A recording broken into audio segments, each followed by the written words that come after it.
Hello students, देखिए हम लोग जो आज टॉपिक सेलेक्ट किए हैं, जिस टॉपिक के ऊपर बात करने वाले हैं वो टॉपिक है कि अगर दो समांतर धारावाही चालक तार है तो उनके बीच कितना बल लगता है और कैसे बल लगता है, इन चीज़ों के बारे में हम लोग बात करने वाले हैं। ठीक है, तो यही चीज़ हम देखेंगे।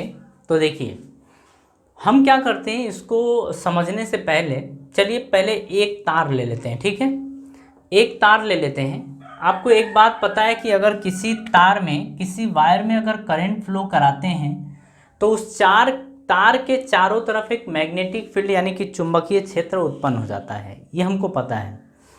चलिए देखते हैं, अगर पॉइंट्स अपन रीड कर लेते हैं, देखते हैं क्या दिया गया है। बोल रहा है कि जब हम किसी चालक तार में धारा प्रवाहित कराते हैं तो उसके चारों ओर एक मैग्नेटिक फील्ड यानी कि चुंबकीय क्षेत्र उत्पन्न हो जाता है। उत्पन्न मैग्नेटिक फील्ड यानी चुंबकीय क्षेत्र के कारण दो समीपवर्ती धारावाही चालक एक दूसरे पर मैग्नेटिक फोर्स यानी कि चुंबकीय बल लगाते हैं।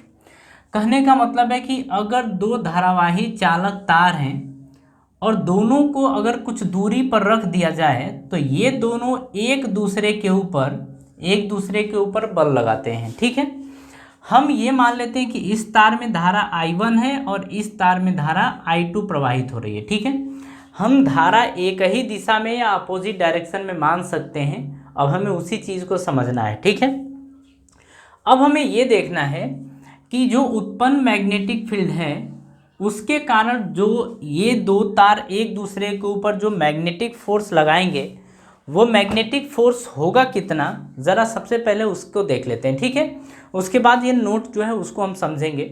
देखिए यहाँ पर ये बोल रहा है कि देखिए दोनों तारों की लेंथ हम बराबर ले लेते हैं L। ठीक है, मतलब अगर इस तार की लंबाई L है तो इस तार की भी लंबाई L हम ले लेंगे। अब हम ये देखेंगे कि ये पहला तार है, ये दूसरा तार है। पहला तार दूसरे तार के ऊपर कितना फोर्स लगाता है ये अपने को देखना है।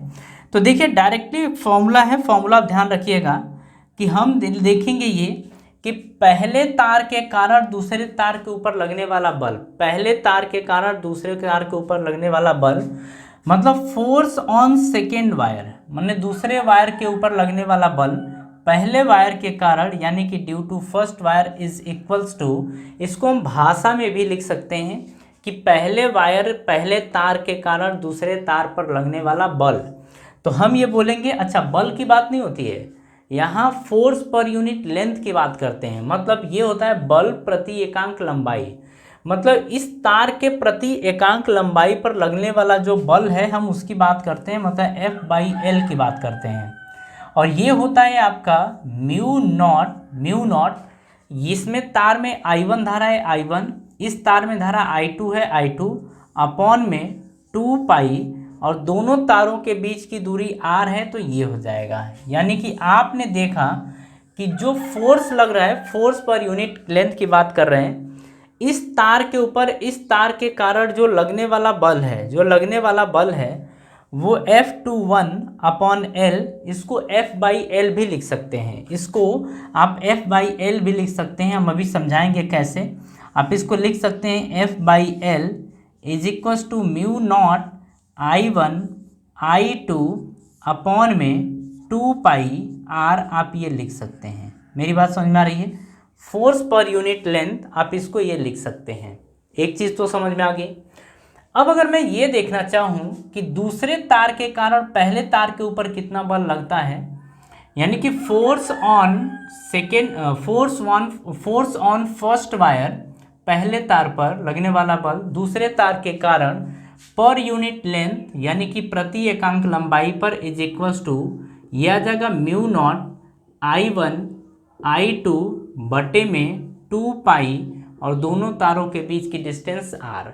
तो हम ये बोल सकते हैं कि इस तार के ऊपर लगने वाला बल और इस तार के कारण इस तार के ऊपर लगने वाला बल आपस में क्या होते हैं, बराबर होते हैं।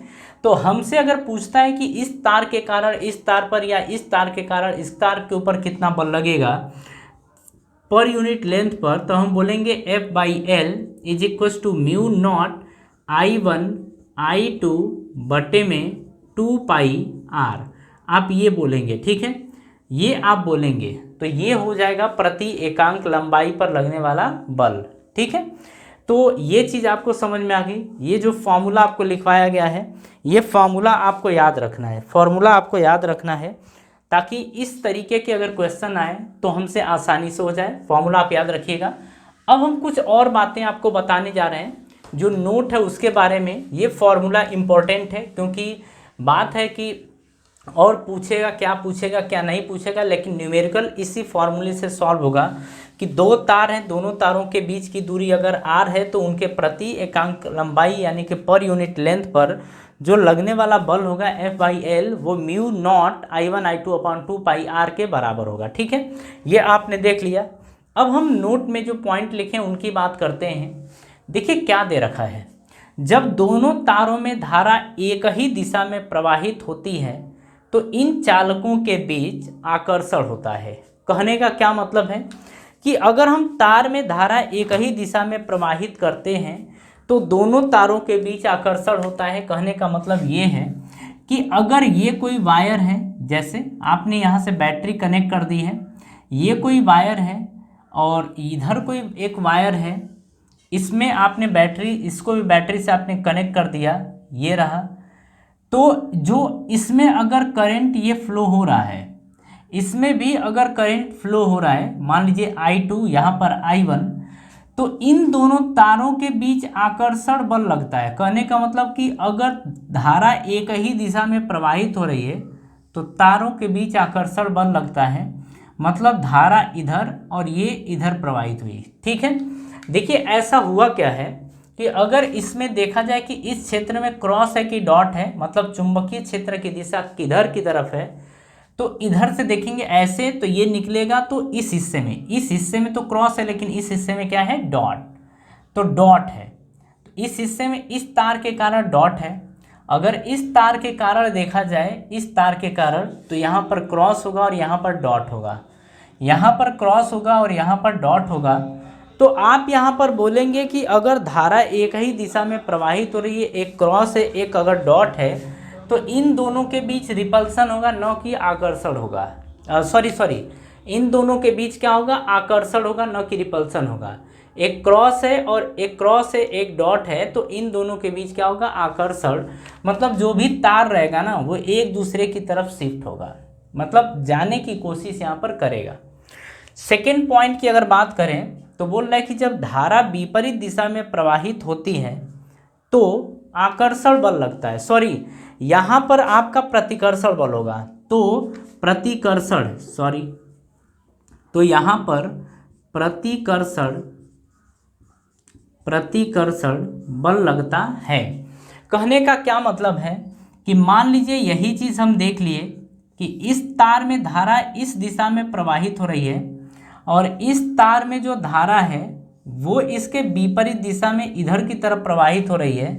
तो जो आपका तार होगा ना, जो इस तरीके से गया होगा, इन तारों के बीच में प्रतिकर्षण के कारण ये तार ना कुछ ऐसे नजर आएंगे, ये तार कुछ ऐसे नजर आएंगे, इस तरीके से।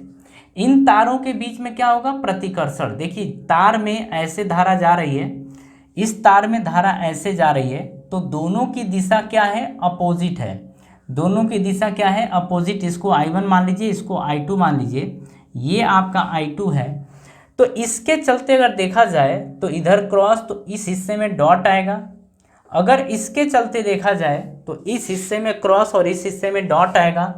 तो डॉट डॉट दोनों होने के कारण इन तारों के बीच में क्या होता है, प्रतिकर्षण होता है। ये इतना टफ नहीं था, इस चीज़ को आप आसानी से समझ सकते हैं, इसमें कोई प्रॉब्लम आपको नहीं होनी चाहिए। जो इनके बीच मैग्नेटिक फोर्स यानी चुंबकीय बल लगता है, ये विपरीत दिशा में लगता है, लेकिन इसमें क्या लगता है, एक ही दिशा में लगता है। ठीक है, एक ट्रिक आप याद रखिएगा, OR करके। OR का मतलब कि अगर धारा अपोजिट यानी कि विपरीत दिशा में है, अपोजिट है, तो R फॉर रिपल्सन, तो तारों के बीच क्या होगा, रिपल्सन। ये आप ट्रिक याद रखिएगा। ठीक है, OR अगर आप भूल जाओ तो OR से ध्यान रखना कि अगर दो तार हैं, दोनों तारों में अगर धारा विपरीत दिशा में प्रवाहित हो रही है, यानी अपोजिट डायरेक्शन में अगर फ्लो हो रहा है, तो इन तारों के बीच रिपल्सन यानी कि प्रतिकर्षण होता है। ये बात समझ में आ गई। तो दोनों पॉइंट्स को आप ध्यान रखिएगा कि अगर किसी तार में धारा एक ही दिशा में प्रवाहित होती है तो तारों के बीच आकर्षण होता है यानी अट्रैक्शन होता है, लेकिन अगर धारा की दिशा विपरीत हो तो दोनों तारों के बीच रिपल्सन यानी कि प्रतिकर्षण होता है। कहानी कुछ समझ में आ रही है?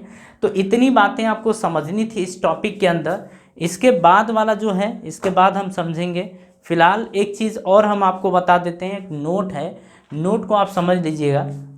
बोल रहा है यदि स्प्रिंग में धारा प्रवाहित की जाए तो स्प्रिंग कॉम्प्रेस हो जाती है, क्योंकि स्प्रिंग के प्रत्येक सर्किल में धारा समान दिशा में प्रवाहित होती है। यहाँ पर है ना, अगर धारा समान दिशा में प्रवाहित होगी तो प्रतिकर्षण होगा, मतलब ये होगा यहाँ पर आप देखेंगे कि स्प्रिंग पूरी तरीके से कॉम्प्रेस हो जाएगी। बस आप इसे याद रखिएगा कि किसी अगर स्प्रिंग में धारा प्रवाहित की जाती है तो धारा एक ही दिशा में प्रवाहित होने के कारण स्प्रिंग क्या होती है, कॉम्प्रेस हो जाती है। क्या होती है, कॉम्प्रेस हो जाती है। बात समझ में आ गई? चलिए, तो फिलहाल हम अपना टॉपिक आज वाला यहीं पर ख़त्म करेंगे। इसके नेक्स्ट पार्ट में हम नेक्स्ट टॉपिक लेके आपसे मिलते हैं और आप सभी लोगों को धन्यवाद।